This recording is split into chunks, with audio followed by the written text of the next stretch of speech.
pozícii. Ja vás nebudem... Upozorňujem, že tento zákrok je služobne nahrávaný, služobnou kamerou. Dobre, rozprávali sme s riaditeľkou. Nejdem toto, iba že nepotrebujem vaše tvara ani nič. Že rozprávali sme s riaditeľkou aj s personálom zodpovedným. Vedia o tom, že máte zákaz približenia.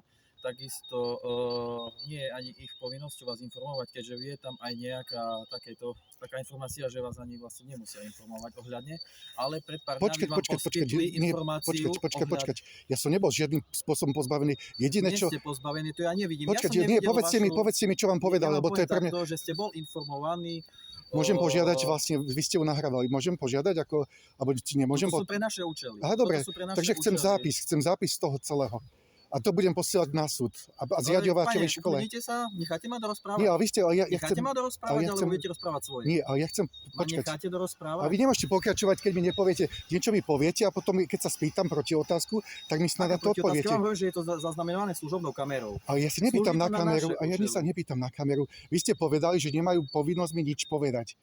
A toto je to, čo chcem, na čo sa pýtam. Znova mi povedzte... Máte súdne rozhodnutie. Viete ohľadne čoho asi tam je? No moja bývalá partnerka je vyšetrovaná políciou pre krivé obvinenie, krivú prísahu a krivú výpoveď. Ja toto neviem. Ale tak ja to viem. Teraz vám to vravím. Je vyšetrovaná. Súd potvrdil, že všetky veci vymyslela. 18 svedkov potvrdilo, že vymyslela, že chcem vraždiť ľudí.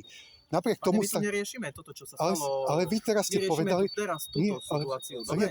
Pozor, tieto veci všetky posielam na súd. Takže znova, je to nahrávané a moja otázka... Moja otázka je... Do školy vám prišla nejaká správa ohľadne asi, ja neviem, to bola školská psychologička. Že nemajú informácie o tom, že by nejaké... Nepotvrdilo sa to, bolo to riešené. Matka mi poslala informácie... Riešila to matka detí. Vy máte zákaz približenia sa ku matke aj ku deťom. No. Áno. Ale vám nebude umožnené sa stretnúť s deťmi. Ja sa s nimi nechystám stretnúť. Dobre, ja vám to vysvetľujem. Áno, preto sme to riešili takto. Zistovali sme to u školského personálu, u riaditeľky.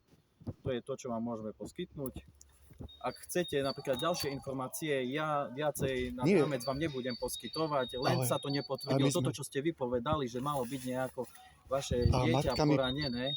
A takto bola vám videl razné rany na ruke mojho dieťaťa. Bola vám poskytnutá kompletná správa od školskej psychologičky. Ale však ubehla nejaká doba a v podstate ja ako rodič, ako každý iný rodič, čo sem chodia deti, mám rovnaké právo vedieť, čo sa deje s mojim dieťaťom, ako každý iný rodič každého iného dieťaťa, čo sem chodí.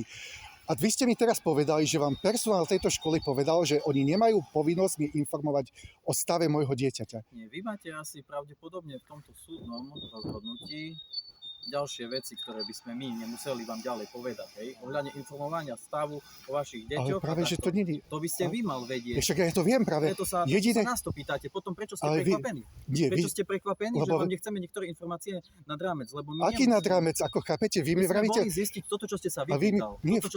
Ešte raz. Alebo naozaj, ešte raz opakujem. Vlastne toto ide na súd.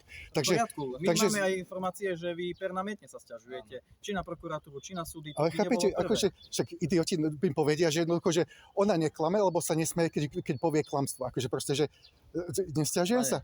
18 svedkov povie, že klame a ja sa nemám sťažovať? 18 svedkov, ani 10. Teraz, čo vy tu rozoberáte, my ohľadne toho nemáme žiadnu. Ale vy vravíte, že sa sťažujem, však asi keď proste niekto ani nezačne konanie voči nej, napriek tomu, že ona povedala, že som mu išiel zavraždiť, išiel na políciu a mňa dali do basy, bol som v base, nakoniec sa 18 svedkov potvrdilo, že klame a ja sa nemám sťažovať, ja vás dám do basy, alebo niekto vás dá do basy a vy sa nebudete sťažovať, budete takto sedieť a budete mať ruky ako tuto váš kolega takto založené a budete spokojní a poviete, že niekto povie, že však vy ste sťažovateľ. Vy ste sťažovateľ. Dobre, len vy hovoríte svoju verziu. Ja nevidím. Ale však nie je moju verziu. Ale však darmo vám dám, či za ale prečo vravíte o mojej verzii? Však na to sú dôkazy, na to je súdne konanie, na to sú uznesenia. Preto sa treba obrátiť na súd. Ale však práve preto som tu, aby som vedel, akým spôsobom sa vyjadral. Vy mi vravíte, že... Ja som vám odpovedal na to, že ja vám ukážem ale ja chcem túto vec riešiť ďalej. Vy mi vravíte, že nemám právo nejaké informácie. Ale ja nie som pozbavený ničoho. Dobre, pane. Vy vravíte, že niečo nad rámec. A vy ste povedali nejaký rámec. A čo znamená ten rámec? Aj komunikujú s vami písomne, škola. Ale mne povedali, že odmietajú so mnou komunikovať. Komunikujú s vami písomne, aj vám zaslali vyjadrenie školskej psychologičky, kompletnú správu vám zasiahli. To vám vôbec nemuseli. Ale mňa si zablokovali. A vy sa divíte, že keď ich bombardujete, že im dávate v stovkách, normálne hovorí maily, že im komplet... V stovkách? Toto povedali v stovkách, hej? Nie, ja vravím, že... A takže, kde ste do prdele zobrali slovo stovkách? Akože uvedomte si, že čo rozprávate, ste úradný činiteľ, ste orgán činný v trestnom konaní, ste normálna zložka štátu. Vy nemôžete komunikovať so mnou týmto spôsobom. Toto, čo sme videli, že ich komunikujete s nimi v mailoch vo veľkom množstve, že im voláte, vyvolávate na... Vo veľkom množstve. Uvedomte si, čo rozprávate. Hej? Takže ideme znova, v podstate, neviem, či to bude snať